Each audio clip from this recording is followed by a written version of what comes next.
Hello students, now we are again back with one more numerical of moment of force 10 standard ICSE board.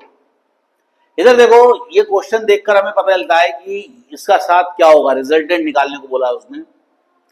हमें मालूम होना चाहिए कि अगर ये सेंटर पॉइंट है, यानी क्या बोल रहा है कि एक रॉड है, 4 मीटर का एक बार है, बिल्कुल उसके सेंटर में एक हमने पाइवेट किया हुआ है, एक वेज स्ट्रक्चर, वेज के ऊपर इसको बैलेंस किया हुआ है, नाइफ एज के ऊपर, और ये इसके सेंटर में जब बैलेंस करेंगे तो ये फोर्स रहेगा, इसको बोलेंगे नॉर्मल रिएक्शन, और इसका वेट क्या रहेगा नीचे की ओर।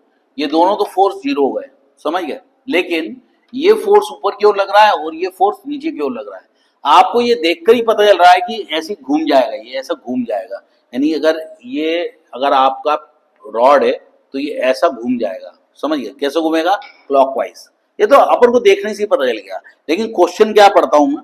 The two forces each of magnitude 10 Newton act vertically and downward respectively at two ends A and B. If uniform rod of 4 meter pivoted at the center, determine the magnitude of resultant force. Resultant torque, यानी कि अपन को resultant moment of force निकालना है।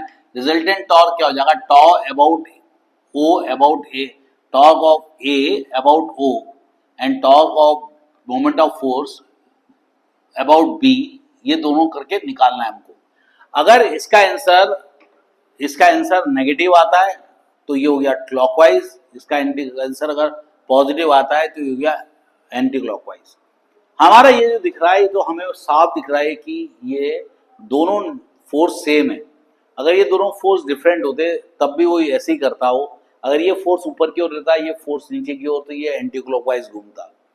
जब to same magnitude के forces same distance pack करते हैं तब उसको अपन मोमेंट ऑफ कपल बोलते हैं। Moment of couple is called torque, इस कारण से रोटेशन होता है। अब हम लोग क्या करेंगे, मोमेंट ऑफ फोर्स अबाउट ए निकालेंगे। मोमेंट ऑफ फोर्स अबाउट ए निकाल लेते हैं। क्या होगा, फोर्स इनटू परपेंडिकुलर डिस्टेंस, तो फोर्स क्या हो गया 10, परपेंडिकुलर डिस्टेंस हो गया 2, ये हो जाएगा 20 न्यूटन मीटर। क्या हो जाएगा, 20 न्यूटन मीटर हो जाएगा। इसी तरह से नीचे लेंगे, ये देंगे हम, क्या हो जाएगा, टॉर्क या moment of force of B about O, ये हो जाएगा force into perpendicular distance 10 into 2, ये भी हो जाएगा 20 न्यूटन मीटर। न्यूटन मीटर से ये आइडिया हो जाता है कि वो टॉर्क है, और सिर्फ न्यूटन से ये आइडिया होता है कि वो फोर्स है।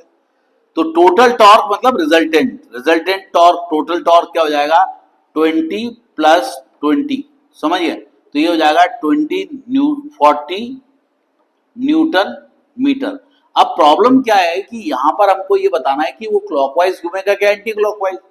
आप देखो कि ये फोर्स क्या है एंटी क्लॉकवाइज डायरेक्शन में, तो ये हो जाएगा माइनस, ये हो जाएगा माइनस, और यहां पर भी आ जाएगा -20, और ये हो जाएगा -20। आपका आंसर आएगा -40 newton metre. Means the system will be clockwise. अगर आप सिर्फ 40 बताओगे तो ब्रैकेट में लिखने का पड़ेगा आपको कि it rotates in a clockwise direction, तो ये रॉड जो होगी वो ऐसा घूम जाएगी। तो इस तरह से आपको सारे क्वेश्चंस करने पड़ेंगे। Force into perpendicular distance, force into perpendicular distance, that is called torque, and torque is called moment of force. और कोई भी मोमेंट, MOMENT, मूवमेंट मत बोलना, तो मोमेंट ऑफ फोर्स मतलब टॉर्क। ओके, सो यहां पर क्या प्रोड्यूस हो रहा है, कपल प्रोड्यूस हो रहा है। सो बाय बाय स्टूडेंट्स, अपन लोग फिर से आएंगे